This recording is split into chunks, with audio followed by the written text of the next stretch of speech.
नमस्कार। आज मैं आप लोगों के लिए गांव से रिलेटिव जो गांव में रहकर बिजनेस स्टार्ट कर सकते हैं उस पर एक वीडियो बना रहा हूं।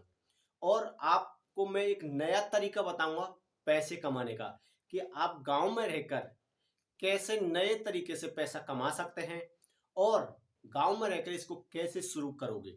सारा कुछ आज हम इस वीडियो में बात करने वाले हैं। तो इस वीडियो को पूरा देखना दोस्तों, ध्यान से देखना, तभी आपके समझ में आएगा कि आप इस काम को गांव से रहकर कैसे स्टार्ट करने वाले हो। और जी हाँ, 20,000 रुपये से आप इस काम को स्टार्ट कर सकते हैं। कम से कम आपको 20,000 रुपये तो होने ही चाहिए दोस्तों। अगर आपके पास 20,000 रुपये नहीं है तब आप इस काम को स्टार्ट नहीं कर सकते और इस वीडियो को आप देखना भी नहीं है भाई। अगर आपके पास पैसे हैं 10 से 20,000 रुपये तो आप इस वीडियो को देख सकते हैं। ठीक है, तो हम स्टार्ट करते हैं बगैर समय गवाए।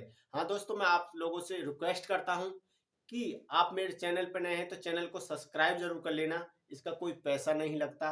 और वीडियो पसंद आए ना, एक लाइक जरूर कर देना, लास्ट में करना, कोई दिक्कत नहीं है। और कमेंट आप जरूर करना आपको कैसा लगा। ठीक है, तो फिर स्टार्ट करते हैं समय खराब किए। देखो, गांवों में क्या होता है कि जो गांवों में जो मजदूर लोग होते हैं ना, छोटे छोटे गांवों में भाई सब तरीके के लोग होते हैं। बिल्कुल लो क्वालिटी के लोग भी होते हैं, मिडिल क्लास के भी होते हैं, हाई क्वालिटी के भी लोग होते हैं। ठीक है, हाई क्वालिटी में ऐसे आते हैं जो सर्विसमैन होते हैं बड़े बड़े। और उससे थोड़े मजदूरी ऐसे आते हैं कि जो भाई खुद का छोटा मोटा काम धंधा कर रहे हैं, जैसे सब्जी वगैरह या कोई परचूने की दुकान खोल ली। और मजदूरिया वो आता भाई जो दूसरे की नौकरी करता है या दूसरे की बेलदारी वगैरह करता है, तो वो मजदूरिया में आते हैं। तो ये सब लोग किस किस पे भरोसे होते हैं, पहले हम बात करेंगे ये चीज।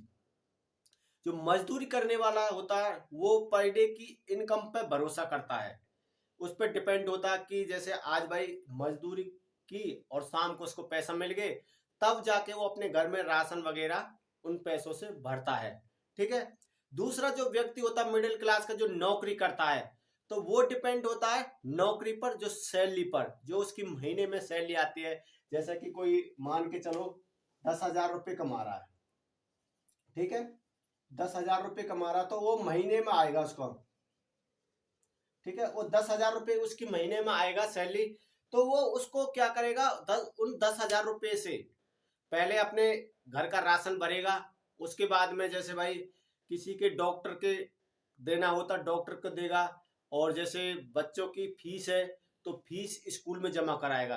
तो वो जो नौकर होता है, जो नौकरी करता है, वो किस पे भरोसा करता है, सैलरी पर। उसकी सैलरी आती है महीने में, तब जाके वो अपने घर के खर्ची पूर्ति कर पाता है। और जो किसान होते हैं ना, किसान वो किस पे भरोसा करते हैं, वो भाई अपनी फसल पर भरोसा करते हैं। ठीक है ना, जैसे अब पहले आज से 2-4 महीने पहले किसानों ने अपनी फसल बोई है। किसी ने चने बोए हैं, किसी ने सरसों बोई है, किसी ने गेहूं बोए हैं। तो इन्होंने किसानों ने अपनी फसल बोई है। अब वो उन फसलों पर डिपेंड है। जब उनकी फसल बिकेंगी तब जाकर उनके पास पैसा आएगा। तो फसल बेचने के लिए पहले फसल को पकना होता है, उसके बाद में उसको कटाई फिटाई होती है, तब वो उसको बेचते हैं, तब उनके पास पूंजी आती है। जिससे वो जैसे जब वो खेती करते हैं तो इधर उधर से पैसा लेते हैं, तब वो खेती में लगाते हैं। उसके बाद में उनकी खेती पक के तैयार हो जाती है, तब वो फसल को बेचते हैं, तब वो लेन देन करते हैं। तो इसी काम को हमको, जो किसान, जो छोटे किसान होते हैं, उनकी बहुत समस्या भी होती है भाई। उनकी समस्या ये होती है, जैसे किसी को फीस देनी होती है बच्चों की। ठीक है, किसी के दूध के खर्चे होते हैं। ठीक है, किसी के दवाई के खर्चे होते हैं।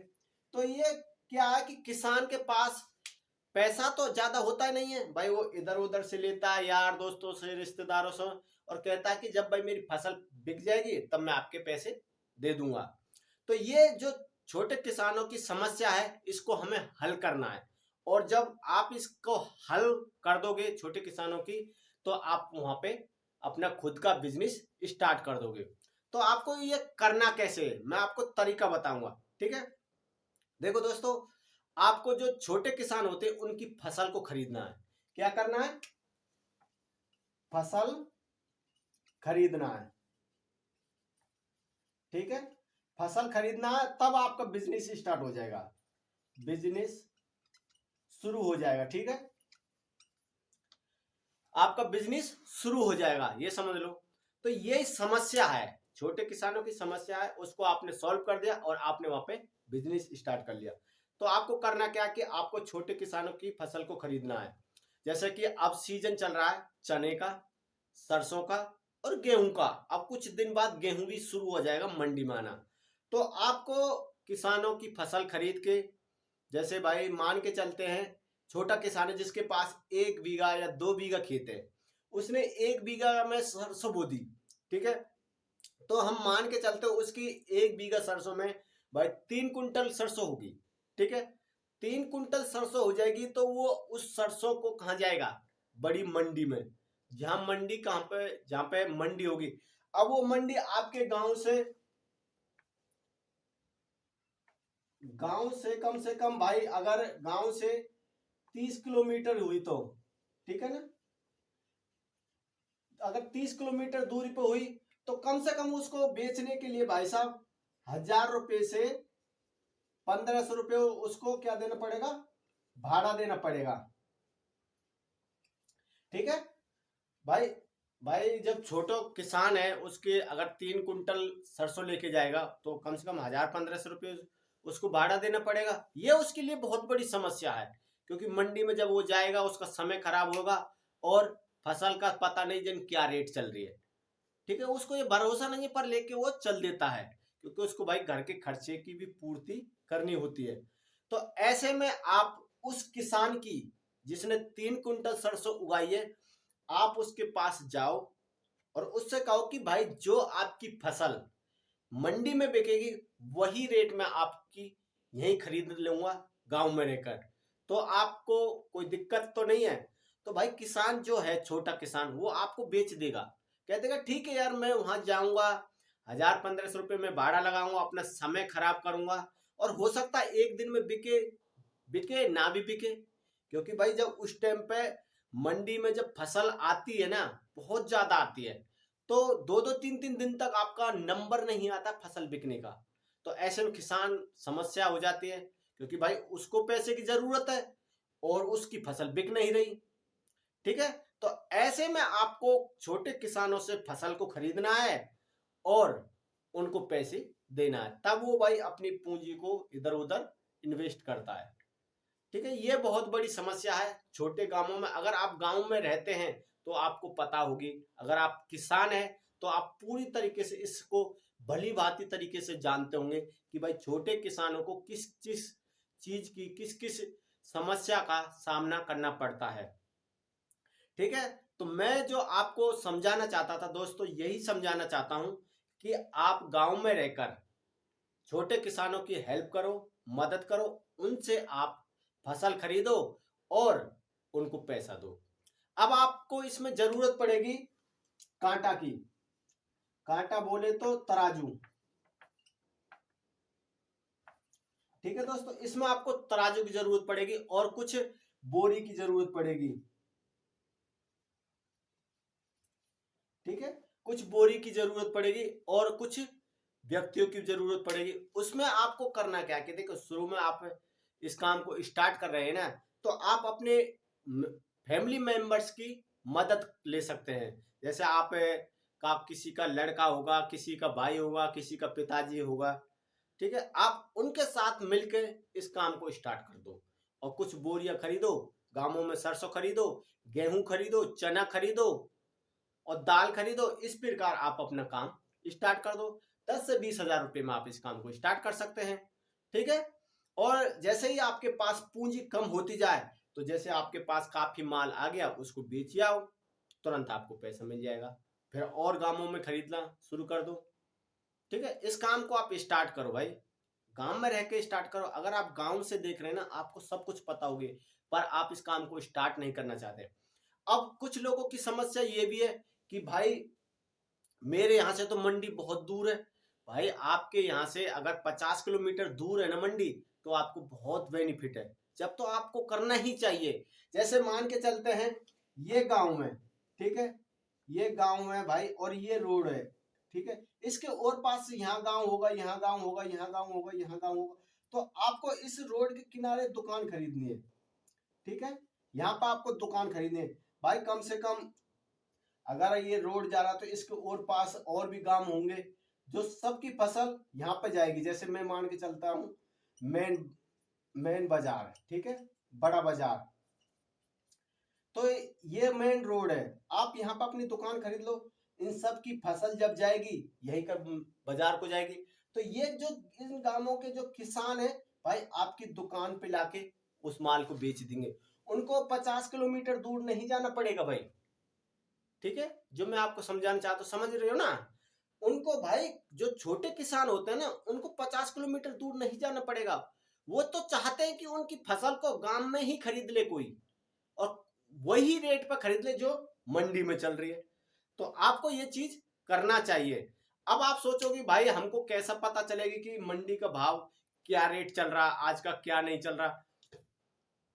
तो उसके लिए दोस्तों आपको एक चीज करना होगा कि जो आपके मंडी के जो वो होते हैं ना, बड़े बड़े व्यापारी जो फसलों को खरीदते हैं, 2-4 दुकानों से आप संपर्क कर लो और उनका नंबर ले लो। गांव में रहकर आप उनके पास फोन करो कि भाई आज का जो मंडी का भाव क्या रेट है। जैसे सरसों का है तो सरसों को पूछ लो, गेहूं का तो गेहूं को पूछ लो, चना का तो चना को पूछ लो, ठीक है ना। तो आपको जो फसल खरीदनी है जिसका रेट, उसी का आपको मालूम करना है, और दूसरी रेटों से आपको मतलब ही नहीं है, ठीक है। जैसे आज आपको सरसों की रेट खरीद जैसे आज आपको सरसों खरीदनी है तो आप सुबह फोन करके पूछ सकते हो भाई आज सरसों का क्या रेट है। तो आप मैं मान के चलते हैं जैसे सरसों का है भाई 4,000 रुपये कुंटल समझ लो, या 40 रुपया केजी समझ लो, ठीक है। 40 रुपये केजी सरसों बिक रही है, तो मान के चलते हैं एक कुंटल होगी 4,000 रुपये की, ठीक है। तो आप इसको ना 4,000 से कम की खरीद सकते हो भाई, 3900 रुपये में आप इसको खरीद लो, 38 रुपये में आप इसको खरीद लो। किसान से बोल दो भाई, किसान से अगर आपको ये काम कर रहे हो ना, तो किसान को बोल दो कि भाई 4,000 रुपये कुंटल मंडी का भाव है, मैं आपको 3900 रुपये की रेट दूंगा, ठीक है ना। क्योंकि पता कि बाजारों में जो बड़ी बड़ी मंडियां होती है ना, उनमें लेव होता है, और जो छोटे छोटे किसान होते हैं भाई उनको कोई खरीदता भी नहीं है, और मनमर्जी के रेट होते हैं उनके। लास्ट में शुरू में तो बोली लगती है, जब उनके उनका माल स्टॉक हो जाता है तब वो छोटे किसानों की नहीं खरीदते। आपको पता भी होगा अगर आप छोटे किसान है तो क्या क्या समस्या आपको होती है, ठीक है। तो क्या होता है कि उनकी फिर मनमर्जी की रेट होती है, 3800 में खरीदेंगे, 3500 में खरीदेंगे, 3600 में खरीदेंगे। फिर किसान को क्या होता है कि हार के उसको बेचना होता है। ठीक है भाई तेरी मर्जी, तू ले जितने का लेगा। उसमें क्या होता है, उसमें देखो लेबर आपको चार्ज देना पड़ता है, बोरी का चार्ज देना पड़ता है, जब सरसों जाएगी तो आपकी छनाई फनाई होती है, और जो वहाँ के जो मजदूर होते हैं काफी सरसों तो फैला देते हैं भाई, इसलिए किसान को वहाँ पे बहुत घाटा होता है। और जो छोटे किसान हैं वो यही चाहते हैं कि भाई मेरी सरसों 1 कुंटल 2 कुंटल गांव में बिक जाए, मुझे बेस्ट है, ठीक है। तो आप उन छोटे किसानों की मदद कर सकते हो। और हाँ भाई, मैं आपसे एक विनती जरूर करूंगा कि अगर आप इस काम को स्टार्ट करना चाहते हो ना, ईमानदारी से इस काम को करना, किसी के साथ कोई बेईमानी नहीं करनी है, ठीक है। तभी आप अपने काम को आगे कर पाओगे, क्योंकि आपको छोटे किसानों को भरोसा जीतना है, ठीक है भाई। वो छोटे किसान है यार, उनके पास 1 कुंटल 2 कुंटल 3 कुंटल 4 कुंटल सरसों है, अगर आप उसमें भी बेईमानी कर जाओगे तो यार वो क्या बचाएगा। आप उनके बोल के ले सकते हो कि भाई 4,000 का मंडी का रेट है, मैं तेरी को 3800 के दाम दूंगा या 3900 के दाम दूंगा, वो आप बोल के ले सकते हो। उसमें भी छोटे किसान को फायदा है, क्योंकि भाई वो वहां से गांव से बाजार लेके जाएगा, उसको किराया भाड़ा देना पड़ेगा और टाइम उसका खराब होगा। तो ये चीज आपको मैं समझाना चाहता हूँ कि आप गांव में रहकर ऐसा काम स्टार्ट करो, फसलों को खरीदो, क्योंकि अब सीजन स्टार्ट हो चुका है, सरसों का, गेहूं का, चना का खरीदो। जैसे आपके पास ज्यादा माल स्टॉक हो जाता, अब मंडी में, मेन मंडी में बेच दो और वहां से पैसा कमा लो।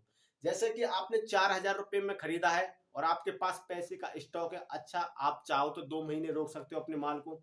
तो जैसे आपने 4,000 का खरीदा है, आप 2 या 3 महीने बाद उसी सरसों को 5,000 में बेच सकते हो, क्योंकि 10 रुपये किलो भी रेट बढ़ जाते हैं। लास्ट में कोई भी फसल का रेट होता है ना, बढ़ता है भाई, ये तो आप भी जानते हैं और हम भी जानते हैं। ठीक है, तो इस काम को स्टार्ट करो। और देखो, मैं आपसे यही कहूंगा कि भाई कितनी भी आप वीडियो देख लो, जब तक आप उस काम को स्टार्ट नहीं करोगे तब तक आप कुछ नहीं कर पाओगे। क्योंकि जैसा कि आप मानते हैं कि किसी चीज की परीक्षा देने के लिए ना, पहले उसकी फॉर्म भरना होता है, उसकी तैयारी करनी होती है, तब आप उसकी परीक्षा दोगे, तब आप उस पेपर में पास हो पाओगे। क्योंकि आपको शुरुआत तो करनी पड़ी ना, मेहनत तो करनी पड़ी, उसके लिए फॉर्म तो भरा। तो ऐसे ही भाई, अगर आपको बिजनेस करना है ना, पैसा कमाना है, तो उसको लिए आपको काम शुरू करना ही पड़ेगा। किसी की भी वीडियो देखो, मेरी देखो, चाहे हजारों वीडियो देखो, कोई फर्क नहीं पड़ेगा अगर आप उसको देखते रहोगे, करोगे नहीं तो। करना तो पड़ेगा ही। तो दोस्तों, यही मैं आप लोगों को समझाना चाहता था कि इस तरीके से आप बिजनेस करो और बहुत सारा पैसा आप कमा लोगे। तो ये वीडियो आपको कैसी लगी कमेंट करके जरूर बताएं, और कब से आप इस काम को कर रहे हो। वीडियो पसंद आई तो एक लाइक जरूर कर देना, ज्यादा से ज्यादा अपने यार दोस्तों में भी शेयर करना। क्योंकि मैं चाहता हूं कि यार, जितने हमारे भाई है, युवा भाई है, जो सोच रहे हैं कि हमको बिजनेस करना चाहिए, बिजनेस करना चाहिए, उनके लिए मैं ये बना रहा हूं। तो आप कर सकते हो और आप भी अपने जीवन में ग्रो कर सकते हैं। तो आपको वीडियो पसंद आई हो तो लाइक करना, चैनल पर नए तो चैनल को सब्सक्राइब जरूर कर लेना दोस्तों, क्योंकि इसके पैसे नहीं लगते हैं और मुझे यार मोटिवेट मिलता है कि लोग मेरी वीडियो को पसंद कर रहे हैं और सब्सक्राइब भी कर रहे हैं। ठीक है, तो मिलते हैं अगले और ऐसे नेक्स्ट टॉपिक के साथ में। जब तक के लिए जय हिंद, वंदे मातरम।